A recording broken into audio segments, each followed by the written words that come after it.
Welcome, everyone. I'm Donelle McAdams, and I'm here today for Wednesday Wonders. And I am going to share with you about our Circle Society. I have been hosting this. This will be the third project, but never fear, you can still go back and get the first two projects because they are on the university. And so, for what we're going to be stitching in June, we are going to be making a strip quilted table mat. And I'm going to tell you today what you're going to need and show you what it looks like and all that fun stuff. But if you have not joined the Circle Society, you can actually buy the bundle, and that's going to get you 2 free classes. So rather than paying $15 for individual classes, you're going to pay $60 and you're going to get 6 classes. So it's much better deal to go that way. And I think those that have been in the classes would agree with that. The very first class, what we did was a fan blade table mat that is about 27 inches side to side. And in the center, it had a circle that we embellished with decorative stitches. And obviously, we did the circle with our circles and straights. And I can tell you, for every project I share, I've got an idea for like 5 more. And there's so many things that we can do with our circle making tool.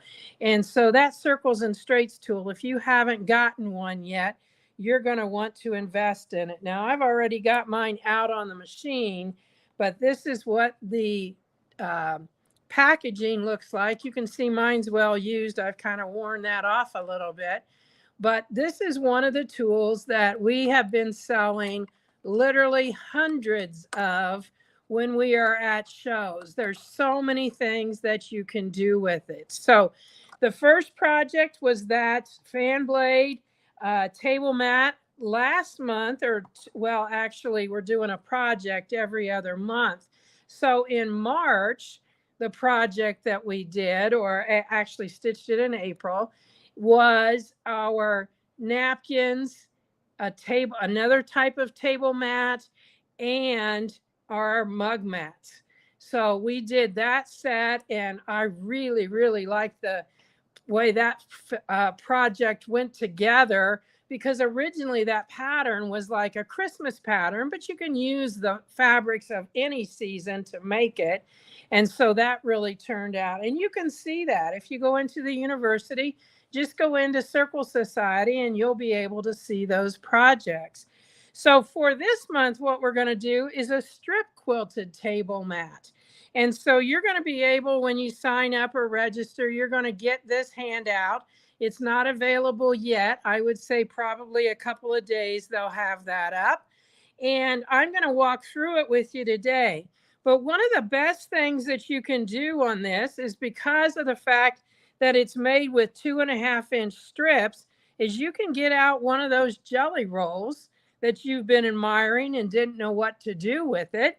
And you can pick out 9 of those strips. Now, obviously, you can use a different set if you're making, that's just what you're going to need to make one. It uses 9 strips, and you would be able to mix and match them for a set of table mats. I like to use these for candle mats, for just centerpieces to set things on. There's just all kinds of things that you can use them for.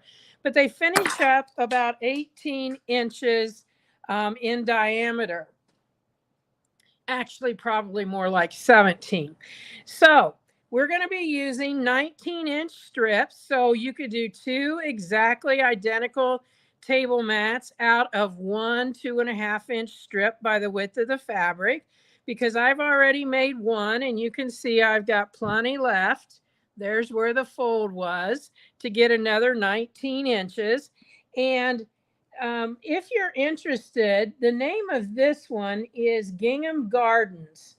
And I do have more of these. It's by Riley Blake. If you're loving these colors like I do, just shoot me an email and I'll get you set up with one of these jelly rolls. Now, there are 42 pieces in a jelly roll, so there's a lot I haven't used. You can see how pretty these other fabrics are.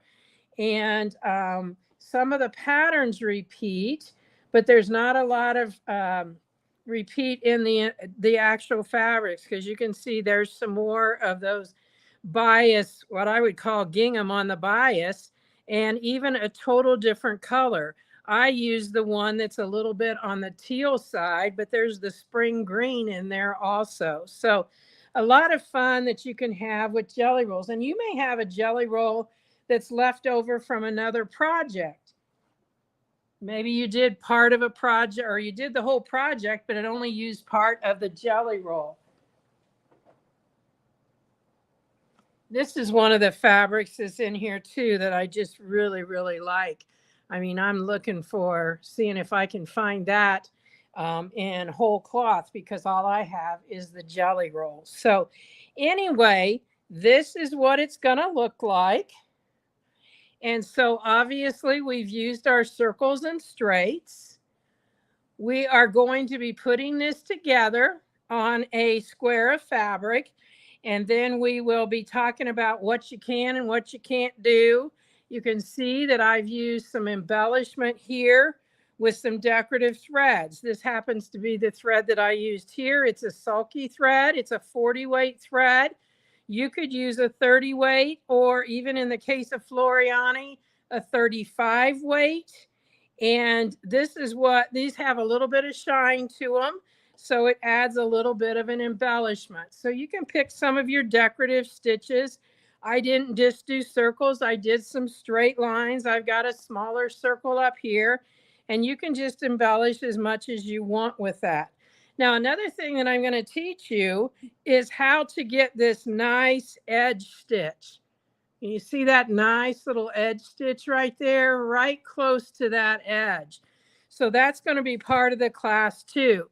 Now, as far as what you're going to find on your handout, this is what you're going to need. And if you want to just snap a photo, you can. That way you can be getting your supplies together. But this is for one table mat. So 19 by 19 of fusible fleece. And you'll note I said there that I like the 987F from Pellon. And that's because it gives you body. Now, if you want to use a batting, it's perfectly fine. But that fleece gives you a little bit of body. And it also, for me, travels so well and doesn't get wrinkled up. So that's the reason I like to use that. Then you're going to have an 18-inch square for your backing. And then, as I mentioned, you're going to need 9 2.5 by 19-inch fabric strips. And you're going to use some thread for piecing. We don't want to use our decorative thread for that. And then some decorative threads for embellishment. Now, in the class, we're going to do some embellishment, but you would obviously have plenty of time after the class to add more embellishment. Most of you just watch me stitch anyway, and then do it again, watch the video later, and do the actual sewing. But the reason I mention is you might decide you want to use like a different foot that is an embellishment foot, such as a 3 or 4 or 3 or 5 or 7-inch whole cording foot, where you thread some yarn, or some, better yet, floss through those and do some embellishment with that. You could actually take, and I know some of you are going to go, what did she say? You could actually take some flat laces and lay them down and embellish them on there. So I know you're like me, you got a lot of stash of a lot of different things, and you could use those very easily to, I'm just going to say, fussy up the placemat. And again, like I said, you can use it for a lot of different things. These can be on a dresser underneath a jewelry box or something like that. Just some really pretty additions to wherever you want to add some embellishment or decoration. So the tools we're going to need, obviously, is you're going to need to have a flat surface, preferably your Sew Steady extension table. And then you're going to need your circles and straights tool. Now, I've already laid mine down on here, and it's funny because I've had a lot of people ask me, since we've been talking about some of these things, how do you refresh this? And so I'm just going to tell you the easiest way is to turn it completely upside down on your table or on another table, and use a baby wipe on it. Now, if you're doing it on this table, don't get that baby wipe on this table. So that is a good reason maybe you'd want to do it on like your kitchen counter or maybe another sewing table or something like that. But use a baby wipe that does not have any alcohol or aloe vera in it. And that will make this, as you can see, clingy again. And the same thing goes for your, what I'm calling plate, the teal plate that has either the whole thing is sticky or there are 3 spots here. And when those are not clinging again, you can just wipe those with that baby wipe. Now, when I set this down, I usually don't put it on too tight because I want to be able to get it off. And you can see that's clung on there. So now when I go to get it off, that's what these little guys are for. It allows you to just get some pressure, turn it to the side and peel it off. Now, if you get it on there and it's stuck too hard, you cannot seem to get it off at all. What I found that works the best is to pull up your mat and then peel back slow, slow, slow on your little plate that goes on there. Now, for those of you that have heard me talk about this, this is old school information, but when you put this on, you've got a pen here in the center, and when you put this onto the center, I'm not going to put it on there, but when you go ahead and put, well, I guess I am because it went right through there. You're going to put this little pen more on top, but not down close because you want this to be able to rotate. So if you've not used one of our circles and straights tool, you're in for a real treat. Even if you have one made by a sewing machine company, most of those only go out to like an 8-inch circle. They don't go very far. And so that's why adding this to your bucket of tools is what I'm going to say. You're going to have a whole lot more opportunity to do some things that are decorative. Now I'm just going to take that off and set that aside and then show you a couple more things. If I can find my handout, there it went, that you're going to use. We're going to use a straight edge. So if you have my centering ruler, we're going to go ahead. We're going to be needing that. We're going to need some sort of a marker. I use the Frixon Fine Line marker, a point turner and creaser. Now what a point turner does is it allows me to get inside this circle when I'm turning it and make it a perfect circle. You can see how nice that lays by using that. Pinking shears are suggested. If you have some, get them out, get them ready to use. Obviously an iron, a 1/4 inch presser foot, your decorative stitch presser foot, which is my case is simply my zigzag foot. It allows you to move side to side. And then if you have one, an edge stitching presser foot, because that's how I got this right around this edge. So nice. So I can tell you that this is a simple project. It's a lot of fun. It can be a scrap buster project because you can do all kinds of things. If you only wanted to use 2 different fabrics, you could just alternate every single one. And I'm going to be giving you the hints and tips in the class about how you're going to be able to do this so you don't end up with an empty space at the bottom or like a 1/2 inch showing. You notice I've got a full, pretty much the whole 2 inches here showing, and the same at the top. So we want to share those tips with you. And usually it's after someone's made a mistake that they realize there are ways around it. And we don't want you to make those mistakes. We want you to be able to have pretty projects right from the start. So now just to kind of repeat, this handout's not available yet. So it's going to be something you're going to get in the future. But if you go on and you've decided you're going to sign up, you can sign up right now for all of the classes. Go back and watch the beginning ones. Or if you just wait a few days until they get the individual class loaded, you'll be able to take just this individual class. So again, the individual classes are $15 and you're going to accumulate your supplies.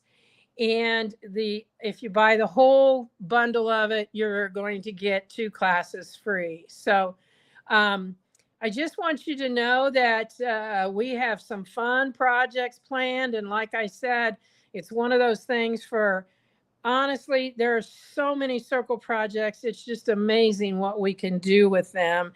And we're starting with some of the ones that have some of the other techniques built into them, so you can learn how to do those types of things. And then we're going to work into some bigger projects. I shouldn't say bigger, but more involved. That's what I should say. More involved projects that teach you more about the circle sewing. So it's good to see most of you on here that I've seen names before. I love that. Some of you have even helped me in the booth. Kim Mayberry and Jody Runyon, and let's see, Janet Tutto. I have really appreciated their help. They've come to work with me at the booths, and we have had awesome shows. I think that they would agree to that it's shocking how many people still haven't heard of our Circles and Straights tool. And when they get one, they're going to be having so much fun. So let me look through here, scroll through, and see if I have any questions I need to answer.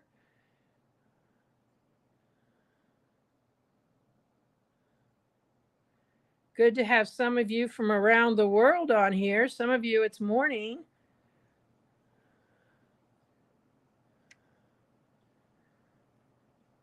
I think I've answered all of the questions. So if anybody has a question, go ahead and throw it out there again so that I can see it here at the bottom of the list. One of the things you may be wondering is, so when is the class?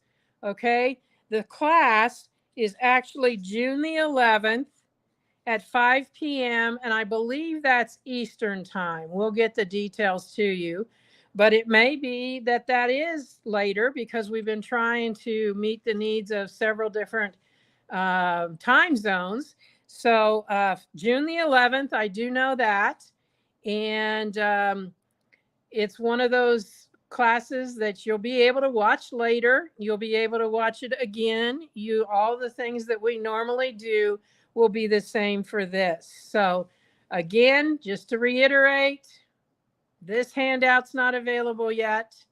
You can sign up for the whole package of 6 classes at this point, or you can wait a couple days and sign up just for this particular class. So that pretty much covers everything. I know it's a pretty short little Wednesday Wonders today. So if anybody has any questions right now, go ahead.